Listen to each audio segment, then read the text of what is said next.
पालमपुर गांव में ज्ञानचंद और माधव नाम के दो जमींदार रहते थे।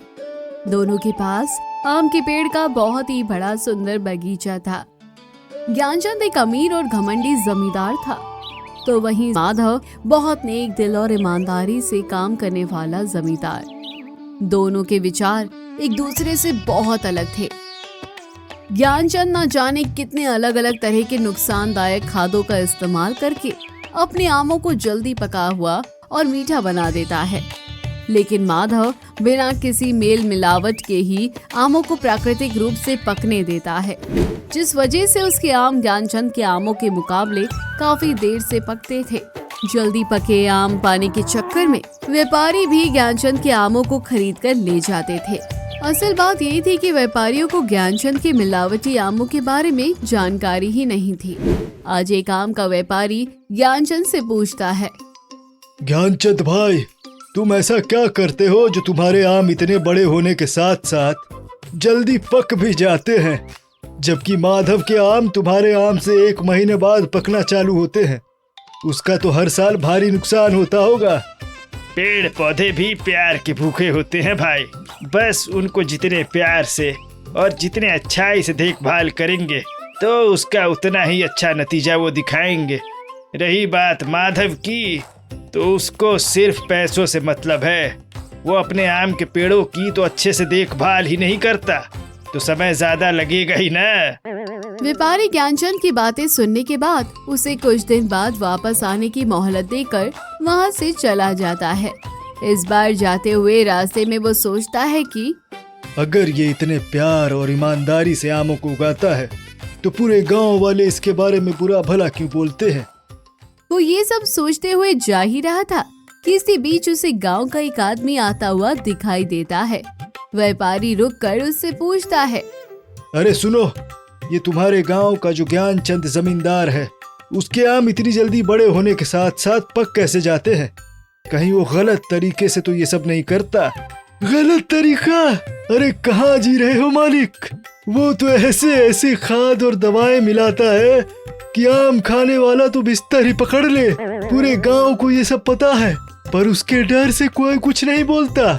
माधव ईमानदार है, तभी तो उसके आम धीरे धीरे बड़े होते हैं और प्राकृतिक तरीके से पकते हैं। वो अपने आमों के साथ ज्ञानचंद जैसा तो काम नहीं करता कम से कम। इतना बोलकर गांव का वो आदमी वहाँ से चला जाता है। कुछ दिन बाद व्यापारी ज्ञानचंद से आमों का सौदा करने की बजाय माधव के पास आमों का सौदा करने पहुँच जाता है। माधव भी ये सब देखकर हैरान था। मुझे तो भरोसा ही नहीं हो रहा कि आप इस बार मेरे यहाँ आम खरीद रहे हैं। मुझे अब सब समझ आ गया है कि तुम्हारे आम इतने लेट क्यों पकते हैं। पहले तो मैं भी समझता था कि तुम्हारे आम में ही कुछ खराबी है, इस वजह से पकने में इतना समय लगता है। व्यापारी को माधव के बगीचे में देखकर ज्ञानचंद वहाँ गुस्से में पहुँच जाता है और व्यापारी से कहता है, आप तो उस दिन मेरे यहाँ सौदा करने आए थे, अचानक से यहाँ आने का विचार कैसे बना लिया? इसके आम तो देखने से ही बेकार लग रहे हैं। ज्ञानचंद कोशिश करता रह जाता है, लेकिन व्यापारी इस बार अपना मन बना चुका था। उसे माधव के ही आम चाहिए थे। पूरी कोशिश के बाद भी व्यापारी जब नहीं मानता तो ज्ञानचंद उसी गुस्से में वहाँ से चला जाता है। तुम ही बताओ, इस व्यापारी को क्या हुआ? ऐसा क्या किया है माधव ने जो इस बार व्यापारी उसके पास आम खरीदने चला गया? मालिक, वह हर दिन अपने बगीचे की देखभाल करता है, पेड़ का कितना ध्यान रखता है। अरे तो वो तो हम भी करते हैं पेड़ की देखभाल। हम तो कितनी देखभाल करते हैं ये तो पूरे गांव को पता है। माधव की ईमानदारी के चर्चे उसके गांव के साथ साथ आसपास के गांवों में भी थे और ज्ञानचंद के काला बाजारी के चर्चे भी आसपास के गांव में बहुत प्रसिद्ध होते हैं। गांव के चौक पर ज्ञानचंद का नौकर और गांव के अन्य लोग आम के विषय में चर्चा कर रहे होते हैं। आम का सीजन आ गया है। माधव के आम जैसा स्वाद पूरे गांव में किसी के आम में नहीं होता है। सही में भैया, माधव के बगीचे जैसा आम कहीं नहीं मिलता है, ज्ञानचंद के यहाँ भी नहीं। अरे उसके आमों का तो नाम ही मत लो, अब से उसके आम सिर्फ कौवे और गिलहरियां खाया करेंगी बस। क्यों रे, तेरे मालिक ज्ञानचंद के आम क्यों नहीं अच्छे होते हैं? गांव के लोग ज्ञानचंद का बहुत मजाक उड़ाते हैं, जिस वजह से उसका नौकर गुस्से में मालिक के पास जाता है और उससे कहता है, मालिक, माधव के आम की वजह से गांव के लोग आपके आम का तो खुलेआम मजाक बना रहे हैं। सबका डर खत्म होता जा रहा है। मैं जानता हूँ ये गांव वालों की ही करतूत है। उन्हीं की वजह से इस बार व्यापारी मुझसे आम लेने नहीं आया। पिछले साल की तरह अब इस साल भी फिर से व्यापारी माधव के यहाँ आम खरीदने पहुँच जाता है। वो माधव के पास पहुँचने के बाद उससे कहता है, माधव भाई, इस बार भी अपने आम मुझे ही देना। तुम्हारे आम बड़े स्वादिष्ट और अच्छे होते हैं। सेठ जी, आप बेफिक्र रहिए, मैं आपको ही सबसे ज्यादा आम दूंगा, लेकिन अभी आम को सही तरीके से पकने में 1 सप्ताह लगेगा। ठीक है माधव भाई, मैं 1 हफ्ते बाद आता हूँ। माधव के आमों को पकने में समय देखकर ज्ञानचंद के दिमाग में एक आइडिया आता है। क्यों न मैं एक बार व्यापारी से बात करके देखूं। अगर मैं उसे भी कुछ लालच दे दूंगा तो क्या पता वो मेरे पास आम खरीद ही ले। सेठ जी, इस बार मेरे आम पहले के मुकाबले बहुत अच्छे हैं। आप एक बार मेरे बगीचे का आम भी देखिए, बहुत सुंदर आम है। ना भैया, अब तुम्हारे ऊपर मुझे भरोसा ही नहीं है। मैं तो माधव से ही आम लूंगा। सेठ, एक बार आम खा कर तो देखिए, 2 रुपए सस्ता दे दूंगा, आपका भी फायदा होगा। ज्ञानचंद के आमों का स्वाद चखने के बाद व्यापारी उससे कहता है, थू, ना भाई, तुम्हारे आम में अब कोई स्वाद नहीं है। पहले तो खाली हानिकारक था, अब तो इसके स्वाद भी गायब हैं। सेठ देखो, 2 रुपए कम में सारा आम तोड़ लो, पर मुझसे ही लो। अरे भाई, जब आम ही अच्छे नहीं तो लेकर क्या फायदा।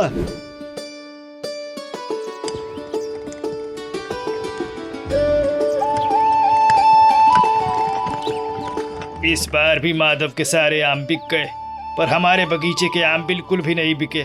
अब इन आमों को पिछले साल की तरह बहुत कम रेट में बेचना पड़ेगा। मालिक, मैंने तो आपसे पहले ही कहा था, जल्दबाजी मत करिए और केमिकल का इस्तेमाल मत करिए, पर आपने उस माधव से पहले आम बेचने के चक्कर में इस बार भी सभी आमों को खराब कर दिया। चुप हो जा गधे, मुझे मत सिखा क्या करना चाहिए। अब तू देखता जा मैं इस माधव के साथ क्या करता हूँ।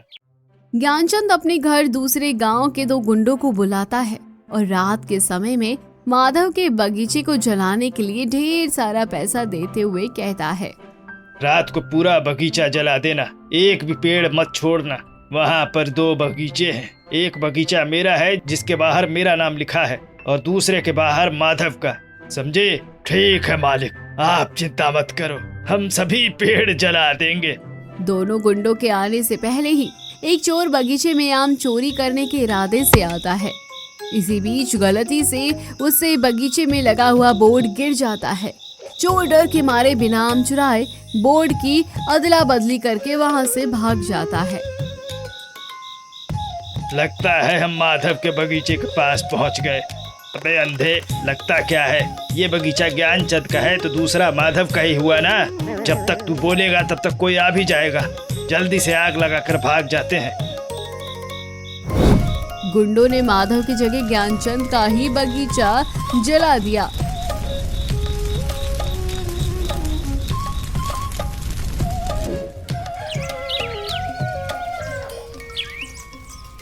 ये भगवान, दूसरे का नुकसान करने गया लेकिन अपना ही नुकसान करा बैठा। माधवनगर गांव के बूढ़े बलवंत सिंह के कुछ समय पहले गुजरने के बाद आज उनके दोनों बेटे बबलू, मोती और उनके घर का नौकर गोविंद जमीन और संपत्ति के बंटवारे के बारे में बात कर रहे थे। बलवंत सिंह ने नौकर गोविंद से खुश होकर अपनी संपत्ति का एक हिस्सा उसे भी दे दिया था। हाँ, तो तुम दोनों बताओ अब की जमीन का बंटवारा कैसे किया जाए। भैया आप तो बड़े हैं, जैसा आप करेंगे मेरे लिए तो वही अच्छा रहेगा। आप अपने हिसाब से जमीन का बंटवारा कर दीजिए। तुम्हारा क्या कहना है गोविंद? तुम्हें तो जो मिले वो फ्री का ही है। पता नहीं तुमने पिताजी पर ऐसा क्या जादू किया कि वो संपत्ति का एक हिस्सा तुम्हें भी देने के लिए तैयार हो गए। आजकल के नौकरों के तो अलग ही ठाट बाट है। मालिक, बड़े साहब के गुजरने के बाद तो आप ही सबसे बड़े हैं, और आप तो जानते ही हैं कि मेरे घर के हालात ठीक नहीं हैं। तो आप अपने हिसाब से मुझे जो देंगे मेरे लिए तो वही अच्छा रहेगा। ठीक है, हमारे पास तो वैसे ही 2 खेत हैं, उनका अगर बराबर बंटवारा किया जाए तो उसमें से एक खेत मेरा और एक मोती का होगा। और गोविंद, तुम्हारे लिए मेरे खेत की मेढ़ और मोती के खेत की मेढ़ का हिस्सा ही ठीक रहेगा। पर मालिक, खेत की मेड़ से क्या फायदा, वो तो आने जाने का रास्ता बनकर रह जाएगा बस। देखो, तुम तो वैसे ही मेहनती हो, मुझे पूरी उम्मीद है कि तुम कोई न कोई रास्ता निकाल ही लोगे। भैया, हमारे पास एक आम का पेड़ भी है।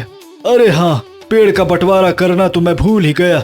ठीक है, एक बार आम के पेड़ के पास चल ले, फिर वहीं जाकर हम उसका बंटवारा करते हैं।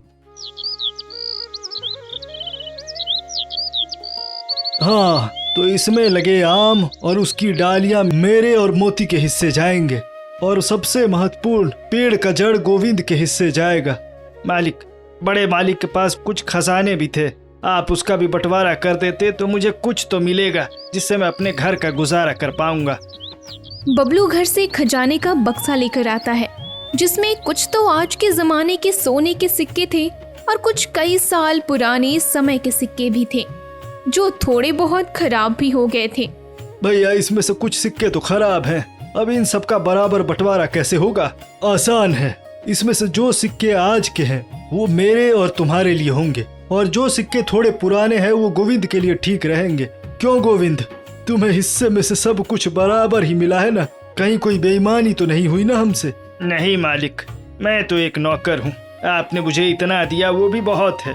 बड़े मालिक ये सब देखकर आज बहुत खुश होंगे। अब मैं चलता हूँ। गोविंद हाथ में पुराने सिक्के से भरी पोटली लिए उदास अपने घर की तरफ चल देता है। कुछ देर में घर पहुंचने पर उसकी पत्नी जब उसका उदास चेहरा देखती है तो उससे कहती है, क्या हुआ जी, आप ऐसे मुंह लटकाए क्यों आए हैं? आज तो मालिक के यहाँ बंटवारे के लिए गए थे ना, सब ठीक तो है ना? कुछ नहीं, एक नौकर की हिस्सेदारी कितनी हो सकती है? 2 खेत की मेढ़, एक आम के पेड़ का जड़, और ये कुछ पुराने खराब हुए सिक्के हैं। ये तो आपके साथ बड़ी बेईमानी हुई।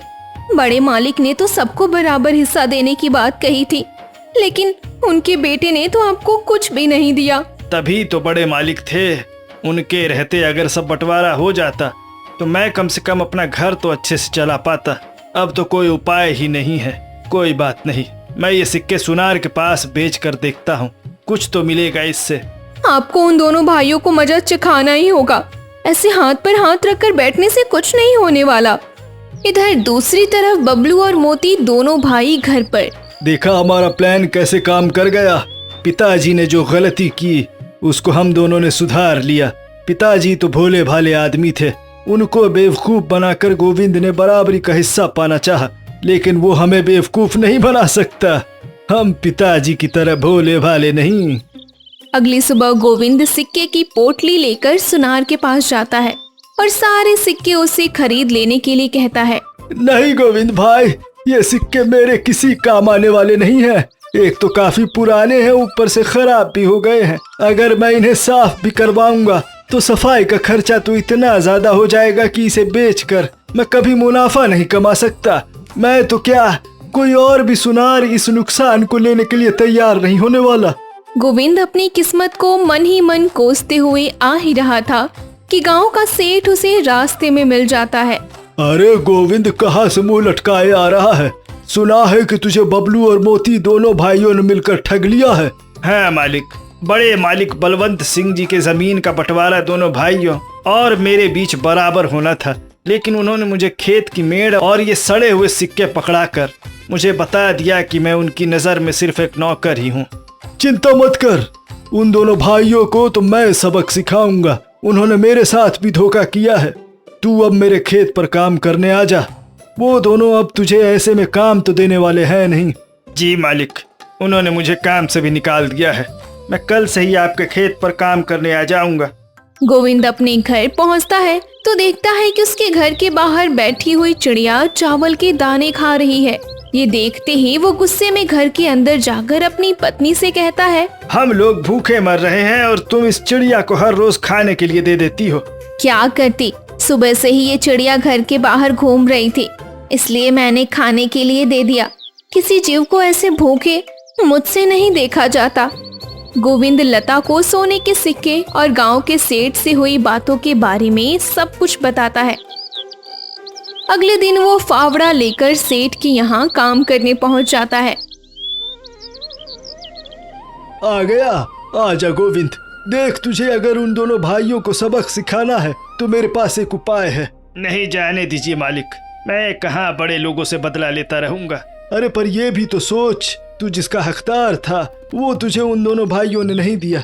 ऐसे सब भूल कर बैठना क्या अच्छी बात है? उनको सबक सिखाना ही पड़ेगा, नहीं तो वो आगे भी किसी के साथ बेईमानी करने से पहले एक बार भी नहीं सोचेंगे। ठीक है मालिक, आपके पास क्या उपाय है?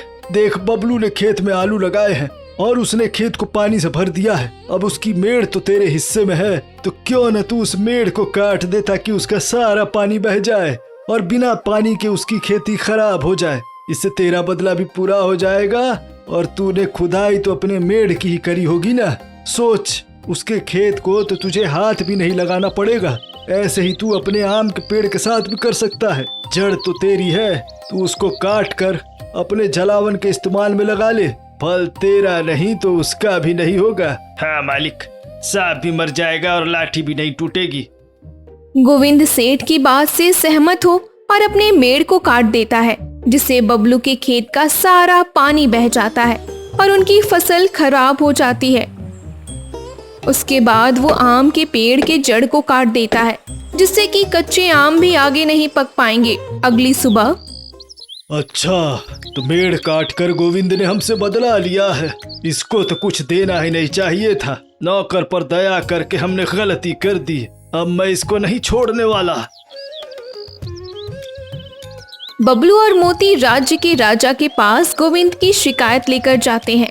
राजा पूरी सच्चाई जानने के बाद गोविंद को माफ कर देता है और दोनों भाइयों को संपत्ति का बंटवारा फिर से गोविंद को बराबर हिस्से में देने की चेतावनी देता है।